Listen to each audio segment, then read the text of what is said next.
up the car and it says that they're from Samantha. And this was when I had to call bull.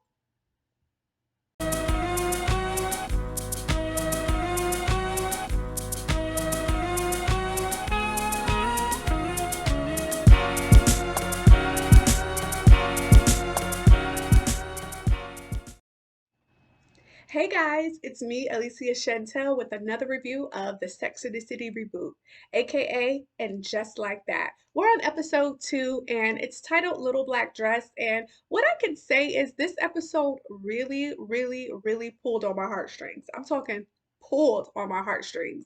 But in true Sex and the City fashion, it also found its way to make me laugh. So we enter into the episode with Brady getting rode to smithereens by his little girlfriend, Mariposa. And I'm like, yeah, is this what progressive parenting is like? Because if it is, give me vintage, give me baby boomer, give me whatever you have to give me, but don't give me my 17-year-old son knocking boots in my house when he knows that our bedroom walls are joined and the headboard is knocking and it's making a lot of noise. She's screaming, yelling his name. It's just a lot going on. And I'm like, this is too much for me. I don't even want to talk about it, okay? Even though it's fictionalized and the characters are fictionalized teens, yeah, it's still too much. Moving on.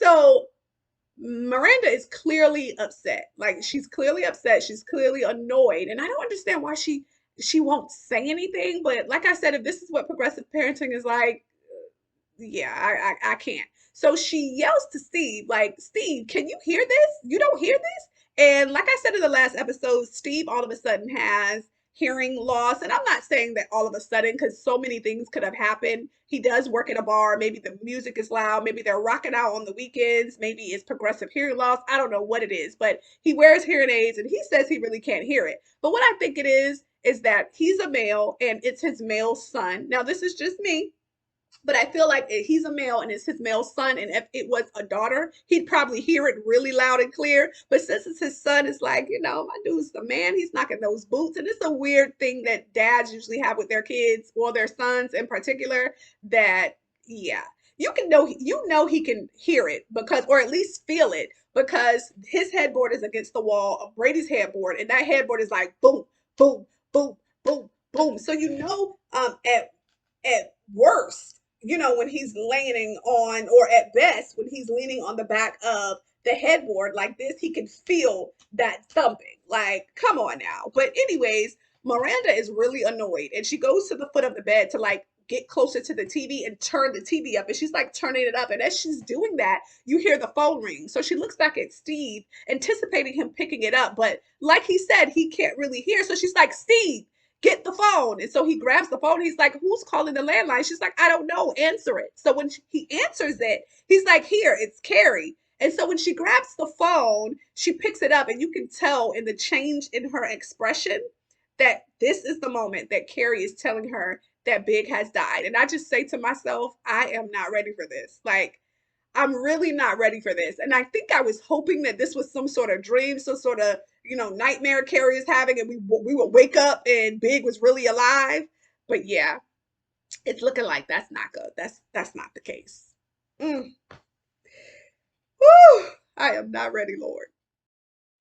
So just like any best friend would, Miranda rushes over to Carrie's house. And when Carrie opens up that door, and the way Miranda is looking with all of her heart shattered into a million little pieces and looking at Carrie, she's in her pajamas.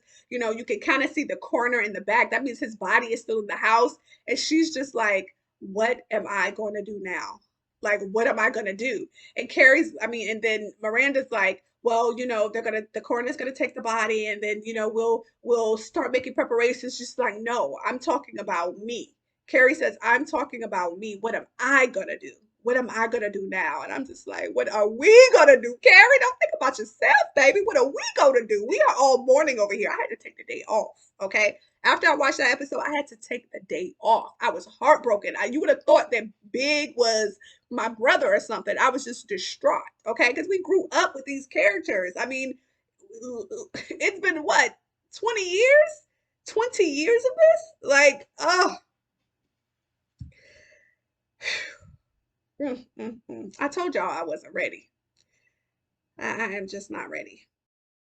I'm gonna try to make it through this without crying, but like I said, like a true best friend or any best friend would, you have Miranda, staying the night with her and trying to, like help her get through the first night of this happening. Because remind you, this has just happened. This is the same night Big has died. So she is in the bed and Carrie's kind of tossing and turning and she's rubbing her back and Miranda goes, are you okay? And she's like, my back is hurting. Big used to have to like rub it a little bit. So Miranda turns around and she's like rubbing Carrie's back and she's like, it's good, it's good, I'm good. And she's like, are you sure? She's like, yeah, I'm good. So you see Carrie trying to fall asleep, and I'm pretty sure her mind is just going all over the place, and it's kind of hard for her to get sleep. And as she kind of drifts off into sleep, she's brought to a flashback of OG Big, like back in the day, and she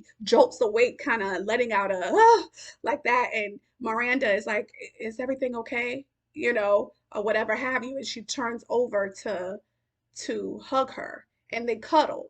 But then the scene opens to the morning time and Carrie's like sitting in front of her laptop and it looks like as she's scrolling, she's looking for funeral homes and she opens up a page where it's kind of designer funeral home. You have an older couple like dancing around and they're like, if you need to care for your loved one, let us care for your loved one. And they make it so glamorized. And you see Miranda walk in, and she looks like she's just woken up. Her hair is a mess, and she's kind of disheveled.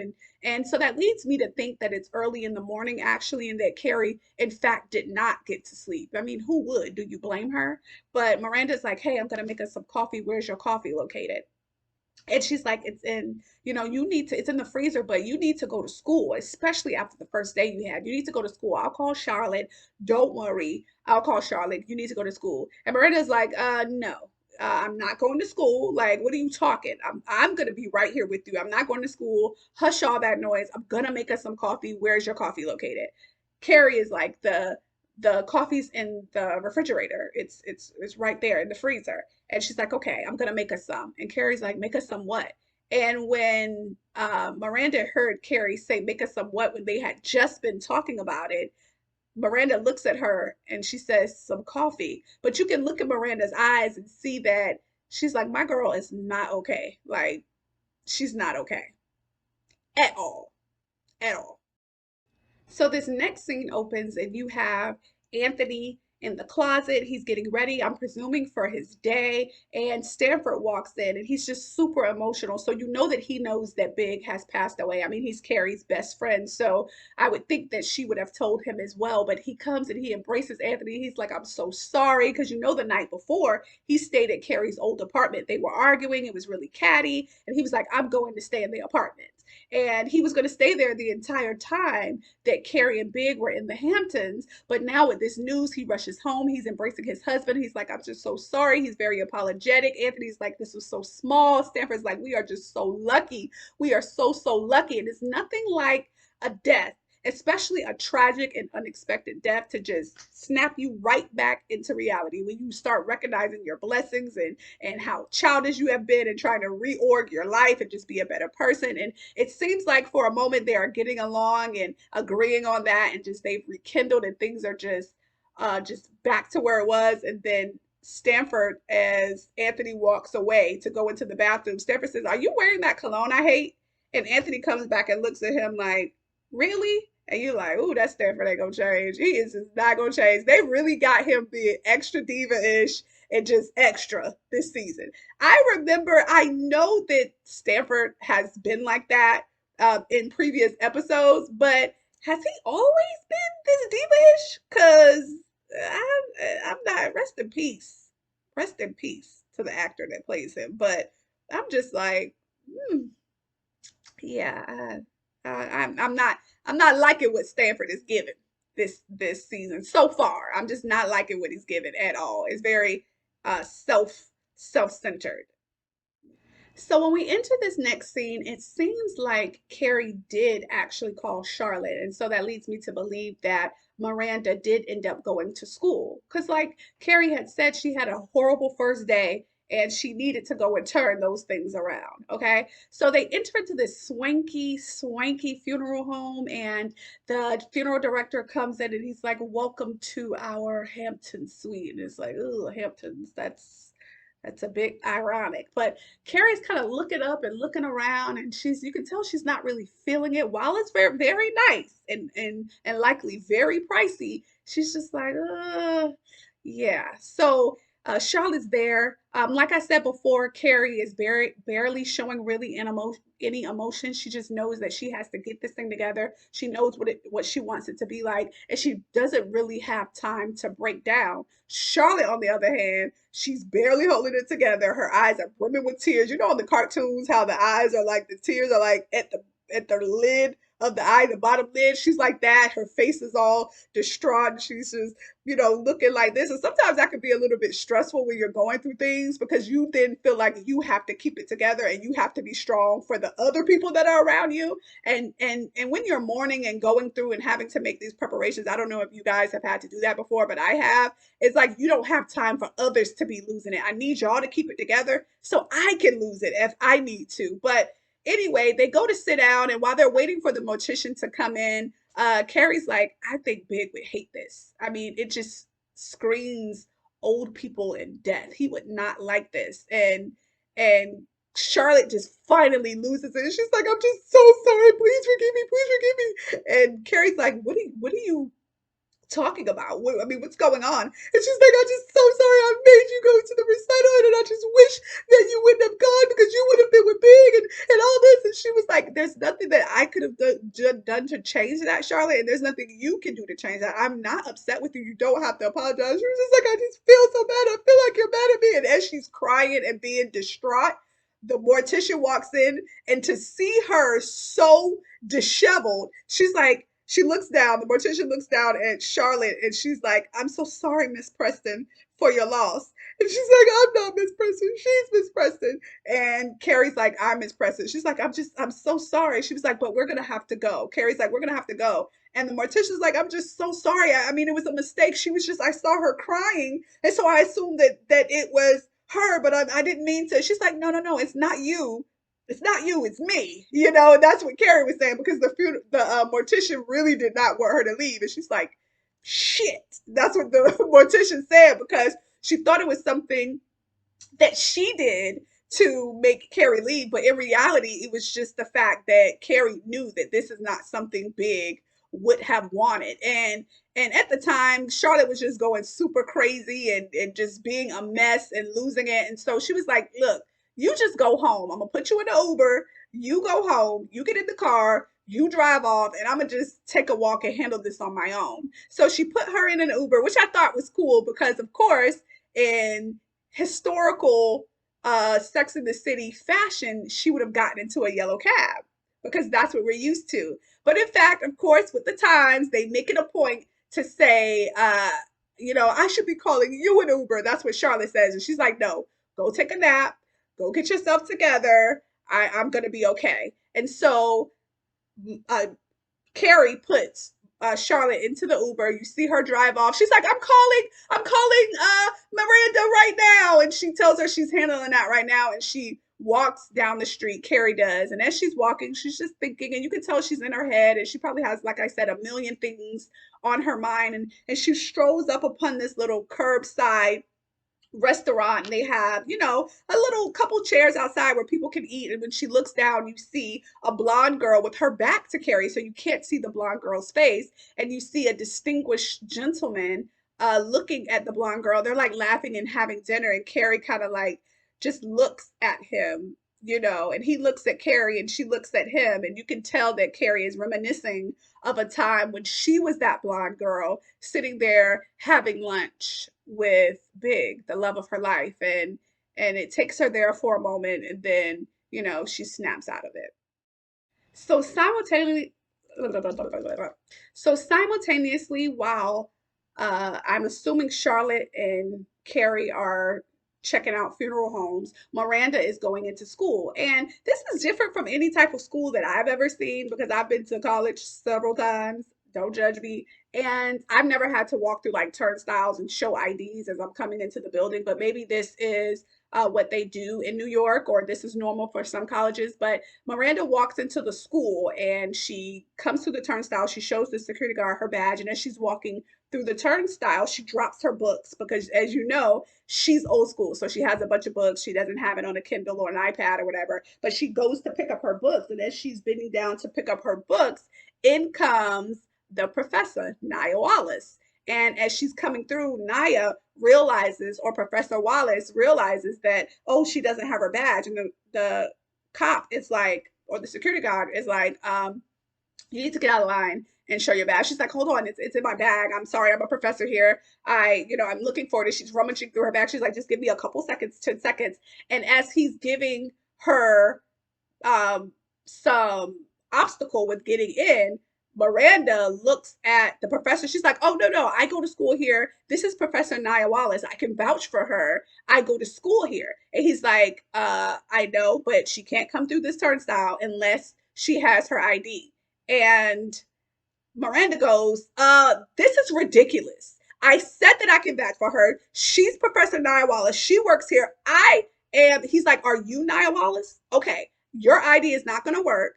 She needs to show me her ID. She can't get in here. He's like, this is absolutely ridiculous. So finally, Nia finds her ID and she shows the security guard, and he lets her, and he's like, thank you, Professor Wallace. You can go through. And so as they meet up, Miranda and Professor Wallace meets up, and Miranda's like, isn't this ridiculous? I mean, I just had to say something.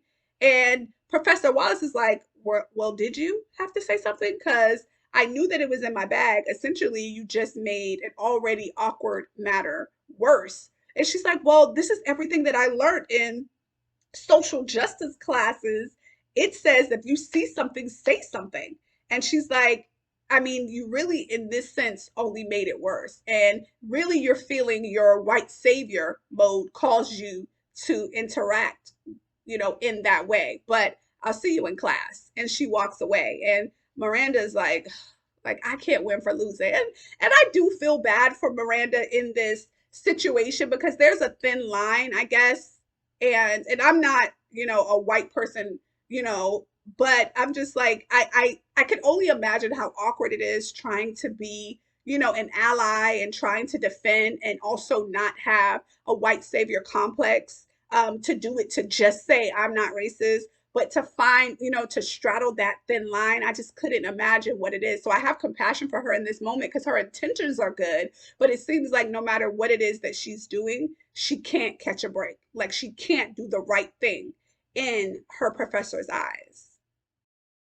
So now we arrive to funeral day, and Charlotte is getting ready for the funeral with her girls, and she's in a black dress. And I believe it is Rose who says, hey, why does everybody wear black? And Charlotte begins to tell them her ideals on it, that it's not a joyous occasion, and colors can be perceived as happy and jovial, and it's not a joyous occasion. So black just represents your feelings that you have, and to that tune. But then the doorbell rings and it's Lisa Todd Wexley, and she's like, oh man, I forgot to cancel the lunch that they had scheduled for that day. So she comes in and LTW is like don't worry, it's okay. And although they have like a nice interaction and you can tell that there's a friendship brewing in the mix, I just do not like LTW's character yet. I am just not connected to that character at all. I do not like that character at all. But let's give her a chance. Let's give her a chance. So we then see Miranda and Steve in the closet getting dressed. And it is at this moment that we do find out that Big did have heart issues, apparently, but he had been given the okay to work out. And Steve has the opinion that it's the bike's fault. He shouldn't have been on the bike. And why would he have the bike anyway? And Miranda is like, listen, like he was given the okay by his doctor to work out. Like it's cool. Like we can't blame the bike. I mean, it's just one of those things that happen. And as they're having this conversation and just trying to find some sense to it all, Brady walks past and he stops. And you can kind of see Brady has a sad look on his face. And Steve says to him, are you okay? Like, you want a hug? And Brady was like, nah, I'm good. And he's like, well, we're not. So come give us a hug. And he comes and they hug each other for a while. And I'm just like, okay, you put your foot down on him giving you a hug. How about you put your foot down on him not knocking boots with Mariposa all loud and whatnot when y'all share adjoining walls to your neighbor? Okay? Like, put your foot down. I appreciate that, but put your foot down in other places, Steve. Okay? He could hear when he said, no, I'm okay, and reprimand him there. Like, let's put our foot down in other places. Anyway, so you then have Carrie getting ready as well, and she's in the bathroom. And if you can remember the scene, or you can remember the layout from the previous scene, you have the bathroom where the sink, the double vanity is at, and then in the fourth view of the shot, the bike is there. And I'm just like, if it were me, at this point, that bike would be off whatever floor, because I'm pretty sure they're probably in the penthouse somewhere. It would have been out the penthouse window if it were up to me. But you see the bike, she walks past it. She goes to sit in to Big's portion of their dressing room, and you can see all of his suits in the back of her, all nicely arranged and organized. And she looks back at them and then she goes to smell them and she puts them to her nose and she just smells them, for a second. And I could not imagine her just wanting to just feel him, because it was such an abrupt disconnect, and she just wants to feel him. So they end up walking into the funeral, and I don't want to say a funeral home, well, or maybe it is, but it's a very beautiful, chic, minimalist place, stark walls. It kind of puts you in the mind of Kim and Kanye's house. You know how it's like beige walls, everything is a mute color, but it's very, very, very chic. And I believe it was called the Raymond Neftali Gallery. And as she's walking in with Anthony on one side and Stanford on another, she walks into the door and she sees that there's a floral arrangement on top of the casket. She's like, I specifically told them no flowers. And so she walks away to go handle her business. And all you hear is Stanford saying, I mean, she's just really our very own Jackie Kennedy. And that made me chuckle because he is just a hot mess. And Anthony said, could you just not, how about we don't tell her that? And he's like, I mean, I already did. Of course you did, Stanford. So you see, when the scene cuts back to Carrie, she's approaching the funeral directors and she mentions that it is a lesbian owned, I guess it's owned by a lesbian couple, but it's a lesbian owned funeral parlor. And she goes, that sounds so like old, a funeral parlor. It's a lesbian owned funeral home. And she goes to them and she's like, I thought I said no flowers. She said, well, she said, who are they from anyway? And she opens up the card and it says that they're from Samantha. And this was when I had to call bull. Come on now. So what y'all try? Because I would just rather them have not even had Samantha in the scene. I don't know. Have her walking past where it's someone that looks like her and the hair in the back, and she's there, but you don't see her. So what you trying to tell me is that Samantha would send flowers, and that bad she's that mad at Carrie for deciding to move elsewhere with her career that she would not come to Big's funeral. Like, I have been mad at friends and we've argued and things, but it's nothing like a death that brings people together. Or I guess it's nothing that brings people together like a death. I mean, aside from you not being able to afford the funeral and maybe when there's inheritance involved and people get crazy, but in that moment, generally, if you got some grudges or some something going on with someone, you go up or you push that to the side just for the sake that, oh, my lips are white. That did not look good. You push that to the side just for the sake of, just humility and compassion and just, yeah. I can't. I cannot. I can't with this. You see the girls have arrived and they're talking to Carrie, and not many people are there yet, but people are trickling in. And Miranda and Charlotte stop to talk to Carrie for a moment and are just telling her how beautiful everything looks. And Carrie looks back at the coffin and she's like, do you know they wanted me to get a rental coffin? Like to rent the coffin, because Big is getting cremated. They're like, she's like, Big hated rentals. So I couldn't. I just bought it. And then Miranda, as awkward as Miranda can be, she's like, well, did they require you to get all that collision and insurance like they do? And Carrie just looks at her like,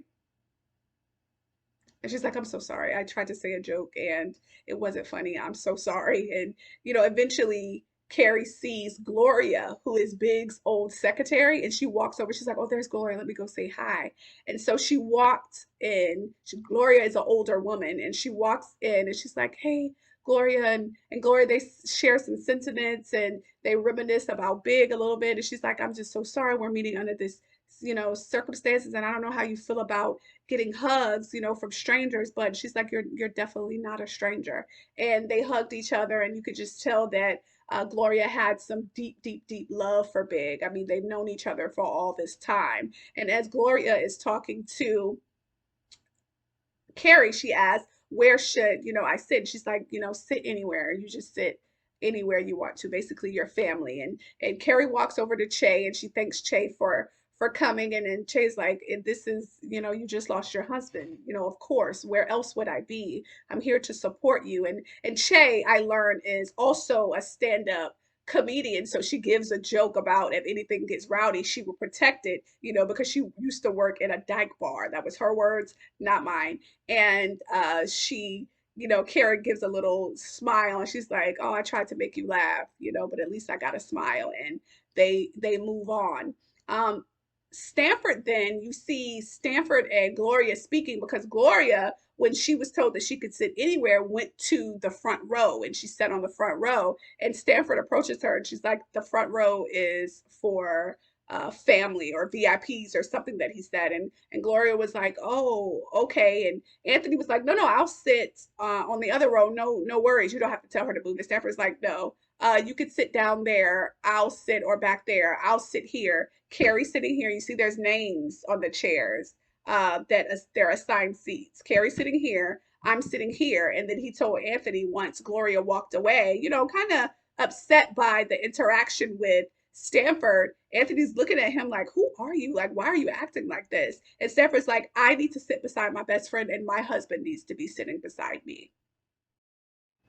I told y'all Stanford is giving me diva. He's giving me like extra. He's giving me a lot, but it's not giving what it's supposed to give, because I am just not liking his character, who I generally liked in the show, but I'm just not liking what he's giving. It's just not. It's rubbing me the wrong way. But then you have Miranda go into the bar area or the cocktail area, and I've never personally, and maybe this is something. I mean, of course, you get with your homies and your friends at a funeral, y'all might take a couple shots or something, but from a bag that's, I mean, a bottle that's in the car, wrapped legally, of course. And, you might do something like that. But at this particular occasion, they have, I assume, what's going to be a repast in the place with the cocktail hour. So they have a wait staff and a bar staff, and you see Miranda walk in there and she's like, can I have a glass of wine? And the bartender is like, this is for after the services. And Miranda starts to pull rank and she's like, well, all of this alcohol was delivered by my husband Steve's bar. We own it and we donated it to the festivities. So actually, can you not give me the wine? Because I'm not sure if it'll be enough for everybody, but can you give me? And she asked for a hard, like bourbon or whiskey or something like that. And the lady's like, she's like, could you hurry up? Because I have to speak. So could you hurry up? And the lady's like taking her precious time. And she's like, I said I have to speak, speed it up. And the lady's like, bloop, bloop, bloop, bloop. She says, any moment now would be great. And it's about to start. Could you hurry? And the lady's like, no, I cannot. You take it when I give it to you. So you see Miranda, throw that drink back, and I'm like, is she nervous or? This is the third time in 2 episodes we've seen Miranda drink. Are they foreshadowing that Miranda may have a drinking problem because of like her son, or she's stressed out about that, or just stressed out in general about where her life is? Steve not being able to hear or whatever that they're going through. Are you are y'all thinking that she has a drinking problem, a substance abuse problem? Y'all let me know what you think, cause it's given she might need some alcoholic anonymous or something, or some type of intervention, because it's getting, she had a whole bottle of wine at that recital, so it's given that. It definitely is. So now the funeral is starting, and you at first I thought she was going to be Charlotte, I mean Miranda, meaning, was going to be heavily inebriated or something. I thought that that's why they were showing the foreshadowing, that she was going to mess up or gaff up, but she didn't. I Maybe it was just to calm her nerves, but we're going to keep a good eye on her and her drinking and see where that's going to lead us. But she's sitting on the front row, the funeral is packed, and she gets up and she speaks, and she just talks about how big, how loving, how amazing, how lucky everyone is. And she actually did a very good job. We come to find out that it was actually Carrie who wrote what it is that Miranda got up there to say. But I'm pretty sure, just like a lot of us would be, Carrie wasn't in the headspace to talk. And you see Carrie up there, and and then Big's older brother comes up and he talks about Big and how much he just absolutely loved Carrie and how happy he was with Carrie, and he thanked Carrie for being who she was to make Big such a happy man. He was living a very happy life, and you could tell that that really meant something to Carrie. And it does mean something to you, because as much as we think we have it right as wives, you really want to get inside your husband's heads, and even if you're happy, you want to make sure you're giving what you're supposed to give as a spouse. And if it's true love, and like we know Carrie loves and loved Big, she wanted to know, and it meant something to her, that he was just as happy as she was. So after his older brother speaks, they then play a photo collage or a video collage of Big's life and old school videos of him as a young teen and as a kid, and they're playing it to the song from Todd Rundgren, that I hope I said that name right, but they're playing it to that record that he was singing to Carrie in the last episode, when he said that was his favorite effing song. And so they were playing it to that. She's like, kind of bobbing her head and putting her head down. You can see she's going there in her mind, in her, in her head, and just going back to that moment. And for a moment, she chokes up a little bit. But all in all, she doesn't really cry. She doesn't really shed a whole bunch of tears. You can tell she's trying to keep it together and kind of be a good host, more so than really, really show raw emotion. So I have a feeling it's going to come to a point where Carrie loses it, that she breaks down, kicks something over, breaks something, something is going to break that levee of, that she's holding back all of her emotions. Because I mean, this is rough. This is really, really rough. So the funeral has come to the end. I'm assuming that it's the cocktail hour. I don't want to say cocktail hour. That's like at a wedding.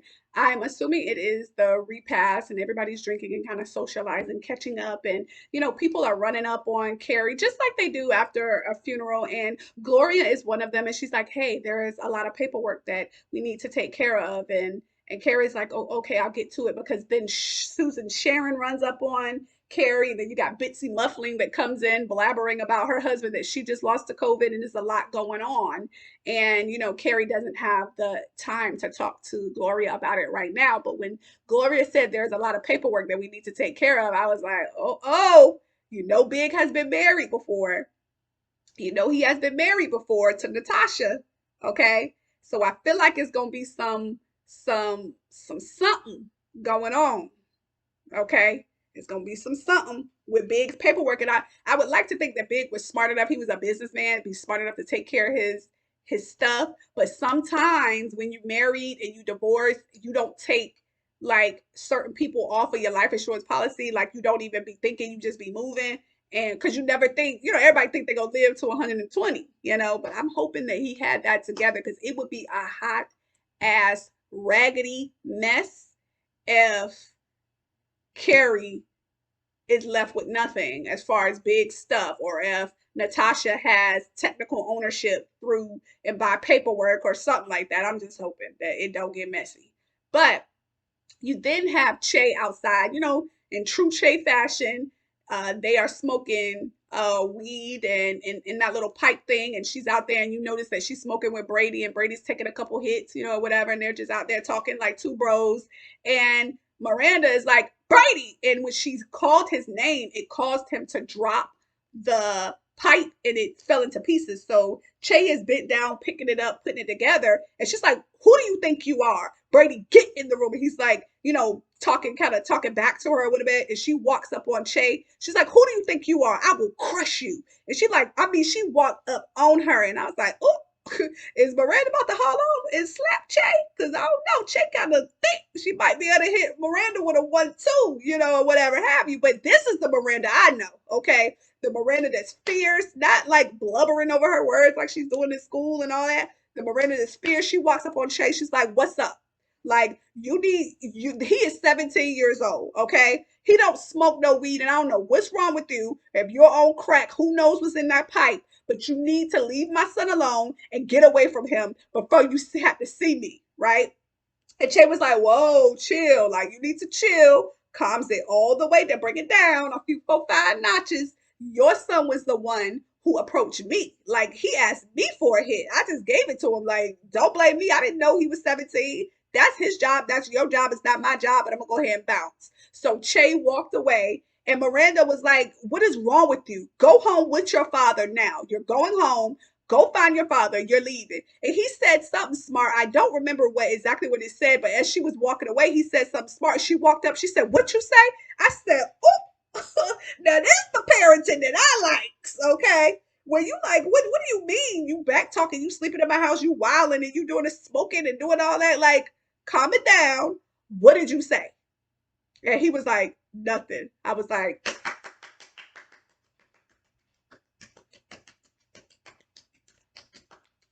yes.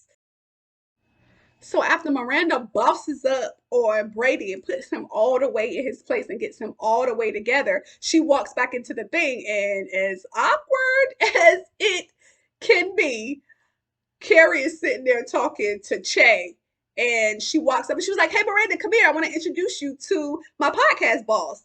And Miranda is like, hi, hello, nice to meet you. And of course, someone calls Carrie away, and she has to walk away to handle some stuff. And Che is standing there looking at Miranda, and Miranda is like, "Why didn't you tell me who you were? I am so sorry. Sometimes I can be a mama bear." And Che was like, "No, boo, you like a papa bear. You like a Tyrannosaurus Rex." And just like the comedian Che is, she makes Miranda laugh. I'm sorry, they make Miranda laugh. And she's like, I'm so sorry. She's like, nah, it was me. I shouldn't have given him weed or whatever it was. I just didn't know, my bad. Let's start over. My name is Che Diaz. And she's like, I'm Miranda Cobbs. Hobbs. What? Yeah, she Miranda. You then see Carrie, Miranda, and Charlotte taking Carrie back to her apartment. And as they enter the hallway, I'm assuming that they live in the penthouse because they come off the elevator, and it's like only 1 or 2 apartments up there, or either the lower penthouse they live in. But when they come into the hallway, it's littered with, like, I saw macaroons, and I'm like, who gives macaroons for a funeral? But let me know if that's the thing you're supposed to be giving for funerals, because I be sending like bread baskets and fried chicken. But maybe it should be macaroons, and I want to be on par with, you know, the the right thing to do. Okay, the etiquette. Okay. So it was like macaroon towers and flowers. And she was like, is this what happens when you say no flowers? And, it's just a lot. So after I'm sure they had to put all that stuff away and get all that stuff out the hallway or the entrance way to her door, the scene cuts to it being about 5:45 a.m. So that shows us that Carrie still is not sleeping, that she's up all night. Her mind is running, and I'm pretty sure a lot of it has to do with the fact that she's not properly dealing with her emotions. And I don't want to put a judgment on it because people grieve in the way that they grieve, but she's not really releasing those emotions, or at least we haven't seen her release those emotions, so she can't sleep. And she's looking at her phone, and you can see that she goes to chat or thread. That's what I'm looking for. A text thread with Samantha, and you can see the phone shows us that she's texted her several times.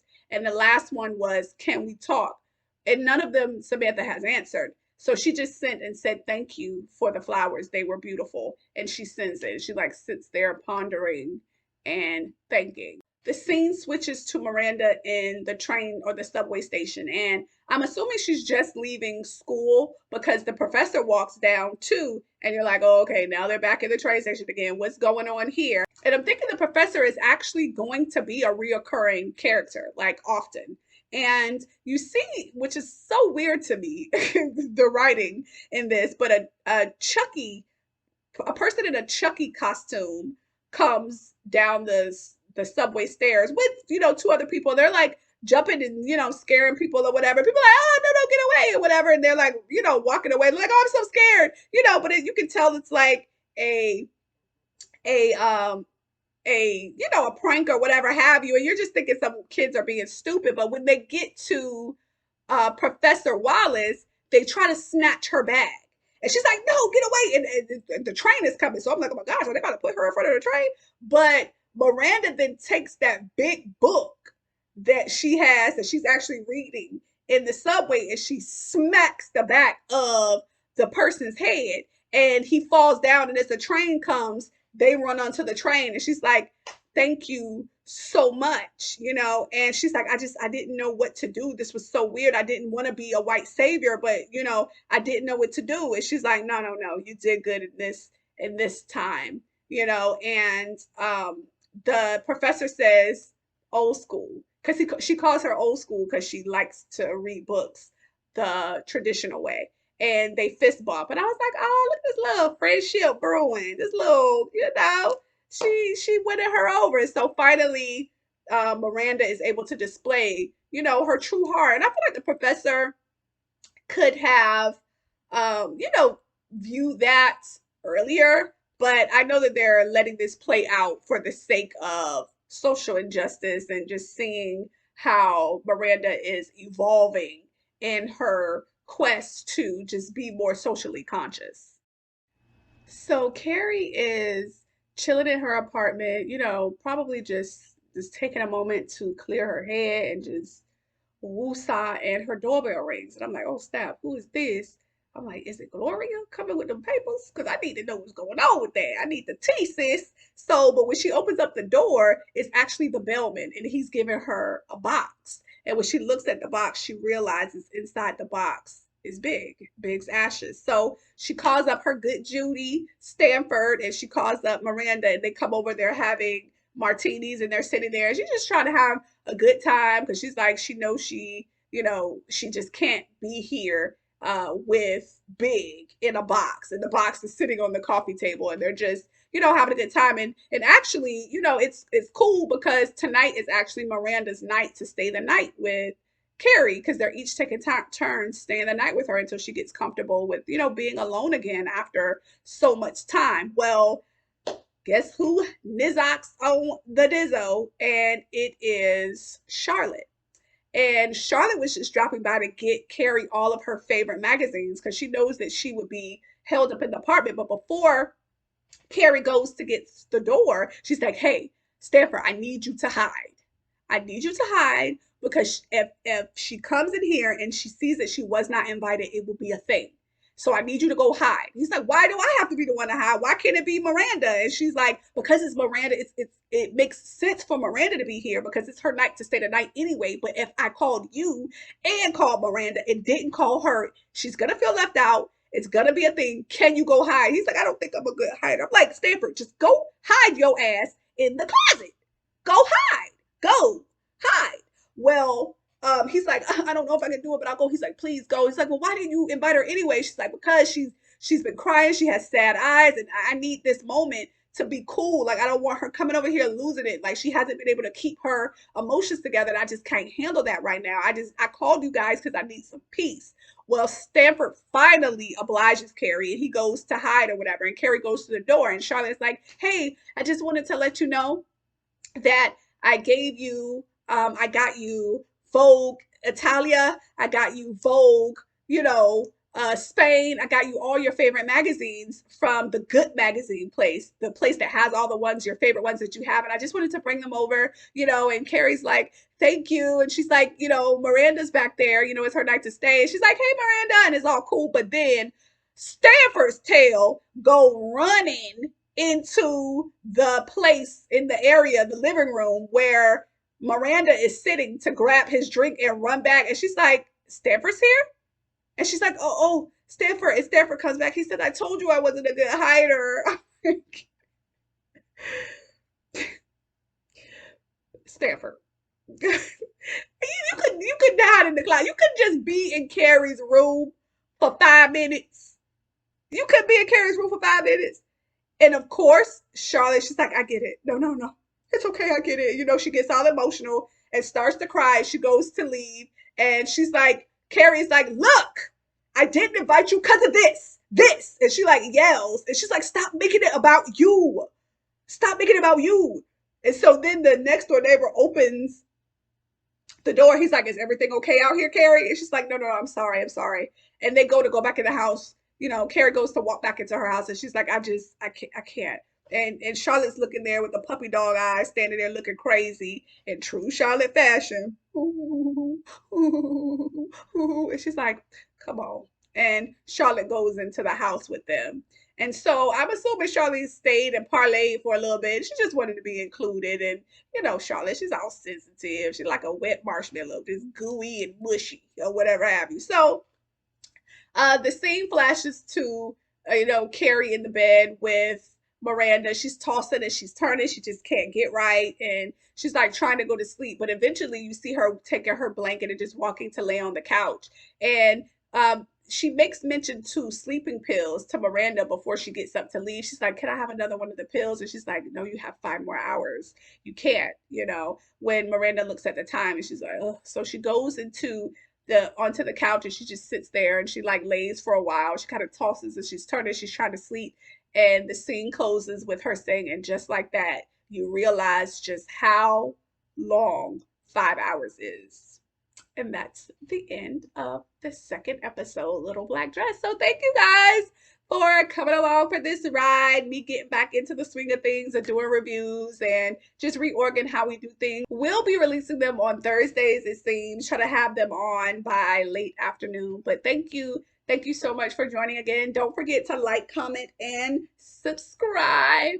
Let your girl know how much you love me because I know you do. And I'll see you here again next Thursday. Bye.